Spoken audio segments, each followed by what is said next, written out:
ఫిబ్రవరి 13వ తేదీన తొలిసారిగా అంబానీ అధినేతగా కొనసాగుతున్న Reliance industries limited company market విలువ 20 లక్షల కోట్లను దాటేసింది. ఈ క్రమంలో కంపెనీ షేర్ ధర ఏకంగా 14% మేర ర్యాలీని నమోదు చేసింది. దీంతో ఉదయం 11 గంటల సమయంలో రిలయన్స్ షేర్ బీఎస్ఈలో రూ. 2957 మార్కును అందుకుంది. వాస్తవానికి రిలయన్స్ కంపెనీ మార్కెట్ విలువ తొలిసారిగా 2005లో 1,00,000 కోట్ల మార్కును అధిగమించింది.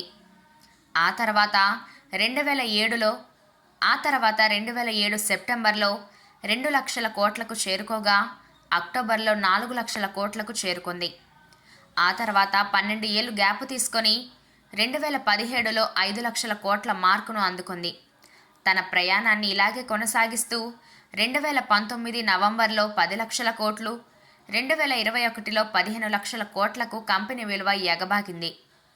తాజా ర్యాలీ కారణంగా కంపెనీ విలువ ఏకంగా 20 లక్షల కోట్ల భారీ మార్కును అందుకుని సరికొత్త మైలురాయిని అధిరోహించింది.